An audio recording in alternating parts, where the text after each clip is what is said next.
Assalamualaikum warahmatullahi wabarakatuh. Kami dari kelompok 10 akan mempresentasikan hasil diskusi kami mengenai education psikologi tentang konsep diri. Saya Dwi Citraningsih dengan NIM 204200016 dan rekan saya Liliani Tri Astuti dengan NIM 204200031. Apa yang Anda pikirkan tentang konsep diri? Poin yang pertama yaitu mengenai pengertian dari konsep diri.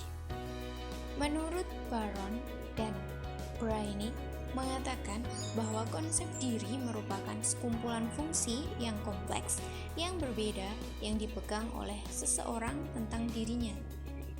Lalu, menurut William D. Brooks, mendefinisikan bahwa konsep diri adalah pandangan dan perasaan tentang kita yang bersifat psikologi, sosial, dan fisis.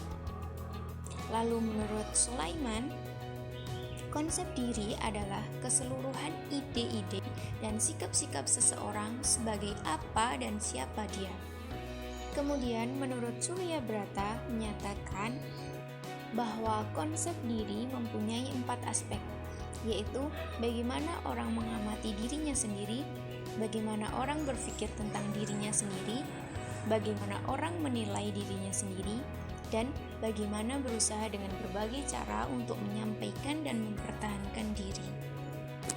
Kemudian menurut Calhoun dan Asusela menyatakan konsep diri adalah gambaran mental individu yang terdiri dari pengetahuannya tentang diri sendiri, pengharapan bagi diri sendiri, dan penilaian terhadap diri sendiri. Dan yang terakhir, konsep diri di dalam Islam. Firman Allah dalam Quran Surat At-Taghabun ayat 16 yang artinya, "Maka bertakwalah kamu kepada Allah menurut kesanggupanmu dan dengarlah serta taatlah dan nafkahkanlah nafkah yang baik untuk dirimu, dan barang siapa yang dipelihara dari kekikiran dirinya, maka mereka itulah orang-orang yang beruntung." Dari yang telah dijelaskan, dapat disimpulkan bahwa pengertian konsep diri itu sendiri adalah cara individu memandang dirinya secara utuh, baik fisikal, emosional, intelektual, sosial, dan spiritual terhadap masyarakat, lingkungan, maupun terhadap Tuhan Yang Maha Esa. Selanjutnya masuk pada pembagian konsep diri. Konsep diri terbagi menjadi beberapa bagian. Pembagian konsep diri tersebut dikemukakan oleh Stuart and Sundin pada tahun 1991 yang terdiri dari 1. Pola gambaran diri atau yang disebut body image. Gambaran diri adalah sikap seseorang terhadap tubuhnya secara sadar dan tidak sadar. Sikap ini mencakup persepsi dan perasaan tentang ukuran, bentuk, dan fungsi penampilan dan potensi tubuh saat ini dan masa lalu yang secara berkesinambungan dimodifikasi dengan pengalaman baru setiap individu. Hal ini dikemukakan oleh Stuart and Sundin pada tahun 1991. Yang kedua ada ideal diri. Ideal diri adalah persepsi individu tentang bagaimana ia seharusnya bertingkah laku berdasarkan standar pribadi. Standar dapat berhubungan dengan tipe orang yang diinginkannya, atau disukainya, atau sejumlah aspirasi, tujuan, nilai yang diraih. Ideal diri akan mewujudkan cita-cita maupun penghargaan diri berdasarkan norma-norma sosial di masyarakat tempat individu tersebut melahirkan penyesuaian diri. Yang ketiga ada harga diri. Harga diri adalah penilaian pribadi terhadap hasil yang dicapai dengan menganalisis seberapa banyak kesesuaian tingkah laku dengan ideal dirinya. Harga diri diperoleh dari diri sendiri dan orang lain, yaitu dicintai, dihormati, dan dihargai. Mereka yang menilai dirinya positif cenderung bahagia, sehat, berhasil, dan dapat menyesuaikan diri. Sebaliknya, individu akan merasa dirinya negatif, relatif tidak sehat, cemas, tertekan, pesimis, merasa tidak dicintai, atau tidak diterima di lingkungannya. Yang keempat ada identitas. Identitas adalah pengorganisasian prinsip dari kepribadian yang bertanggung jawab terhadap kesatuan, kesinambungan, konsistensi, dan keunikan individu. Mempunyai konotasi otonomi dan meliputi persepsi seksualitas seseorang. Pembentukan identitas dimulai pada masa bayi dan seterusnya berlangsung sepanjang kehidupan, tapi merupakan tugas utama pada masa remaja. Yang kelima ada peran atau role performance. Peran adalah serangkaian pola perilaku yang diharapkan oleh lingkungan sosial berhubungan dengan fungsi individu di berbagai kelompok sosial.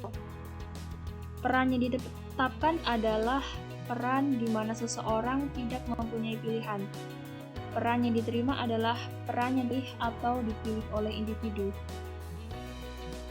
Dan peran adalah sikap, perilaku, nilai serta tujuan yang diharapkan dari seseorang berdasarkan posisinya di masyarakat.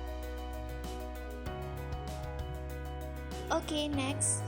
Menurut Anda, kira-kira apa ciri dari konsep diri? Nah, ciri-ciri konsep diri seperti yang dijelaskan menurut Wasti, yaitu yang pertama, terorganisasikan seseorang individu. Maksudnya yaitu mengumpulkan banyak individu yang dipakai untuk membentuk persepsi tentang dirinya sendiri. Untuk sampai pada gambaran umum tentang dirinya, ia menginformasikan ke dalam kategori-kategori yang lebih luas dan lebih banyak. Yang kedua, yaitu multifaceted individu, yaitu mengkategorikan persepsi diri itu dalam beberapa wilayah atau area, misalnya social acceptance, physical attractiveness, athletic ability, and academic ability.